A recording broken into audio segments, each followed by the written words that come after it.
Hello and welcome to this week's episode of the Charger Bulletin News. I'm Mitsuki Garvey-Sanchez. And I'm Nicole Rivera, and here are this week's top stories.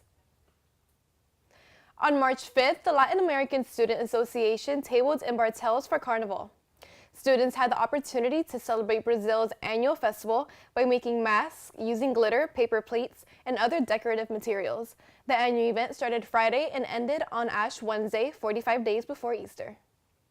The Office of Residential Life joined forces with the Beckerman Recreation Center to help students stay heart healthy.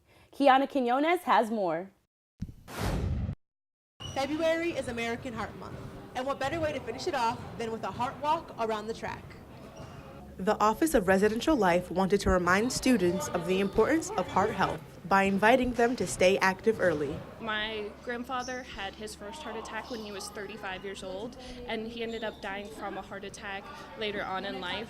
So it really starts at a young age. So being able to be heart healthy early on in life is super important. Participants were offered a number of treats and incentives to get moving.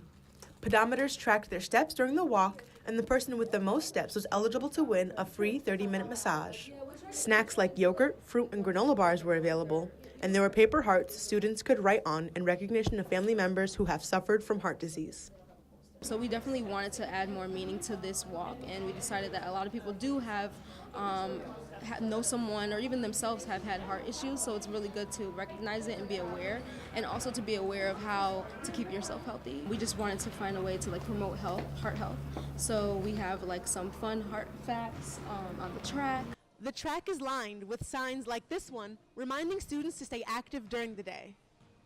I think the signs are actually very informative because there's certain things that we don't learn unless we take the time out to learn.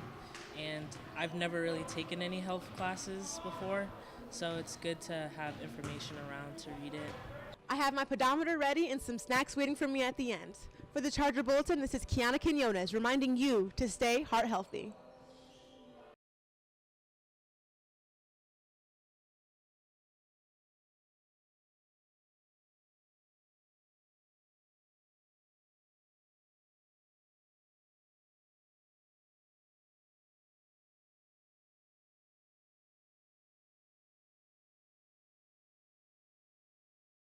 Participants were offered a number of treats and incentives to get moving.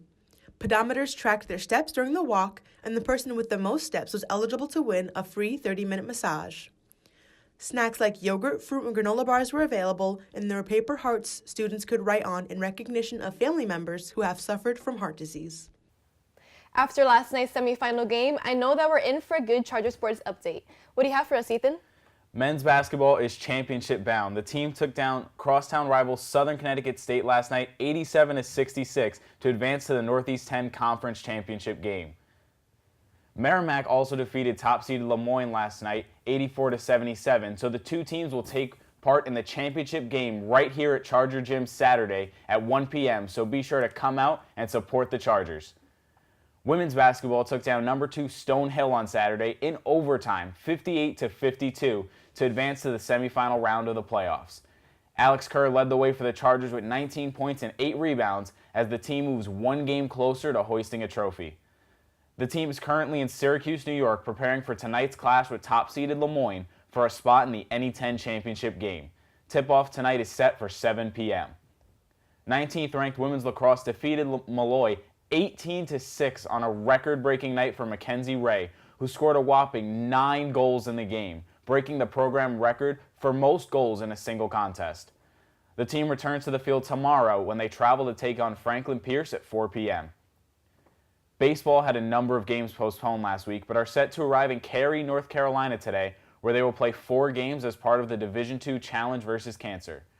They will open up tomorrow at 3 p.m. versus Dominican, before a Saturday doubleheader at 2:30 and 6 versus Jefferson and Clarion, before ending the tournament Sunday with a meeting with St. Thomas Aquinas at 1 p.m. And softball also had games postponed last week, but they're set to arrive in Greensville, Tennessee this morning, where they'll play 5 games as part of the Pioneer Classic. They begin tonight with a 5 p.m. matchup against Tusculum before a doubleheader with UVA Wise at 1 and 3 tomorrow. They'll then play King Saturday at 2 p.m. before wrapping up the tournament Sunday against Columbus State at 10 a.m. The spring sports are in full swing, and basketball has a chance to bring home a pair of trophies. Let's hope they can pull it off. That concludes our show today. Thank you for joining us again this semester for the latest campus news and events. Check out newsstands across campus for the latest edition on the Charger Bulletin News with coverage on everything Charger Nation. And don't forget to tune in on Monday for a new episode of The Charge Up.